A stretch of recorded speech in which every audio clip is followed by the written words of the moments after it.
Ce n'est pas ta vie le problème, ce sont tes pensées. Tu souffres parce que on ne t'a jamais appris à penser. Supposons que je te demande, c'est quoi le fait de penser?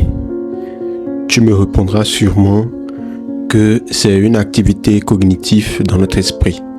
Peut-être même que c'est le fait de réfléchir, de s'interroger ou même de trouver solution à un problème donné. Mais en vrai, tu as tout faux. Il faudrait que tu apprennes à dissocier la pensée consciente de la pensée inconsciente.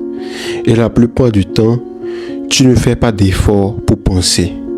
Tu ne fais pas d'effort avant qu'un flux de pensées nocives s'intruse dans ton esprit.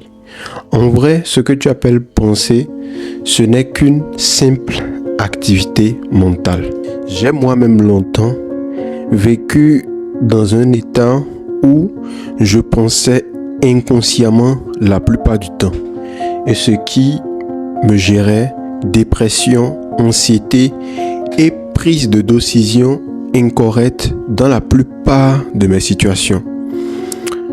Par exemple, remarque avec moi que quand tu as une mésentente avec un individu à un moment donné, après cette mésentente, tu as tendance à ruminer dans ton esprit beaucoup et pas mal d'alternatives à cette mésentente.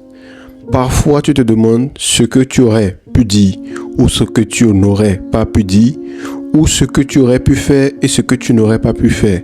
Peut-être même pour gagner un semblant de débat ou pour éviter le conflit. Mais remarque une seconde fois que cet événement sur lequel tu es en train de penser à ce moment donné inconsciemment n'existe plus. Il fait simplement partie de ta mémoire. Donc, à partir de ce moment, tu comprends que ta pensée est une réponse à ta mémoire. Ta pensée est une réponse à une activité ou un événement passé.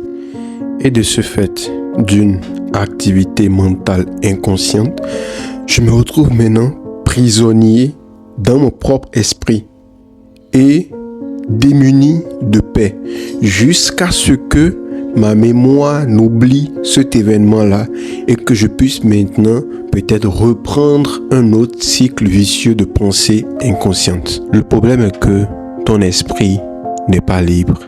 Il a été emprisonné, conditionné par tes croyances, tes dogmes et tes expériences. Il a été conditionné par ta connaissance. Et remarque que ta connaissance est toujours fruit du passé. Donc, une fois encore, tes pensées sont une réponse à ta mémoire. Et tu ne t'en rends pas compte parce que tu penses que cette voix dans ta tête, cette activité mentale, ce flux constant de pensées dont ton esprit est le siège, t'appartient. Et tu te laisses emporter par ce flux là où bon lui semble. Et surtout parce que tu ne crées pas une brèche entre ce flux constant de pensée pour laisser jaillir la pensée consciente, pour laisser jaillir la conscience. En vrai, il faudrait simplement que tu arrêtes de penser. Ton esprit est comme un fleuve qui a été sali par un peloton de bœufs et qui a ramené à la surface de la boue et des feuilles mortes alors que tu allais t'abreuver. Il te convient maintenant de t'asseoir au bord de ce fleuve et d'attendre que le flux de ce fleuve-là lave ce fleuve-là et ramène à la surface de l'eau pure afin que tu puisses t'abreuver. Ton esprit est toujours comme un fleuve dans lequel on a laissé tomber une pierre. Et à la surface de ce fleuve, il y a des ondes qui s'agitent. Et ces ondes t'empêchent de voir qui tu es vraiment. Et retournons au fleuve sale. Perçois avec moi que si tu rentres ou si tu rentrais dans ce fleuve sale-là, tu es susceptible de te salir et de salir encore plus le fleuve. Et c'est ainsi que fonctionne ton esprit. Arrête de vouloir résoudre tes problèmes à partir du même niveau de conscience qu'ils ont été créés, avec des pensées inconscientes.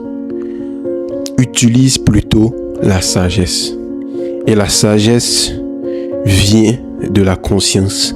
La sagesse vient quand tu deviens cette conscience derrière tes pensées.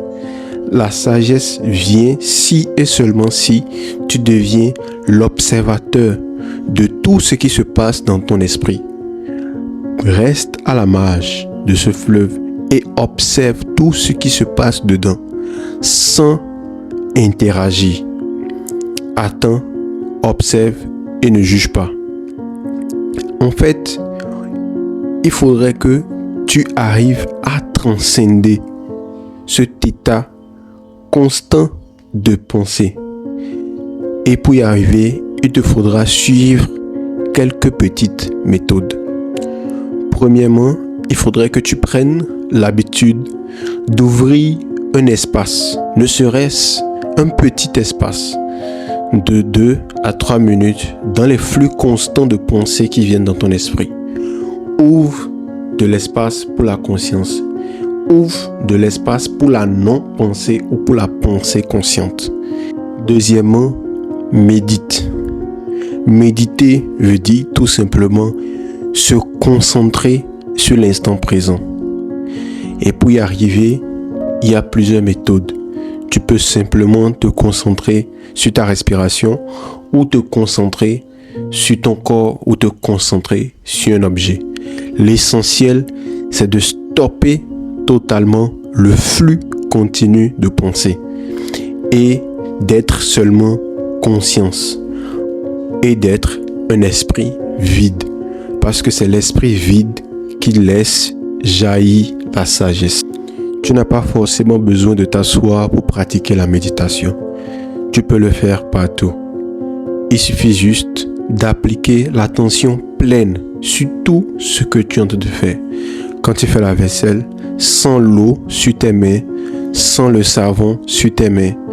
Quand tu es en train de marcher, sans le sol sous tes pieds, sans la chaleur du soleil, sois totalement présent dans tout ce que tu fais.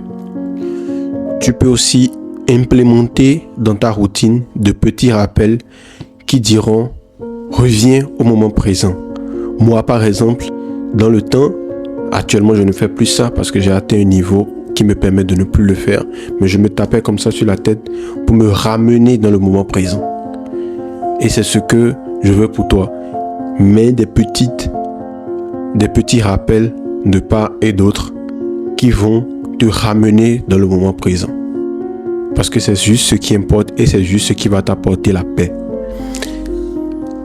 La conscience et la sagesse émergent d'un état méditatif constant. Mais pour y arriver, ça prend du temps. Et ça n'a pas besoin d'effort. Ça n'a pas besoin de plus d'ardeur que tu ne te donnes pour simplement respirer. Il faut le faire tout simplement naturellement. Donc, j'espère que ça t'a plu et que ça t'a aidé. Si oui, laisse un like et laisse un commentaire, Maud Manuel. Et à la prochaine.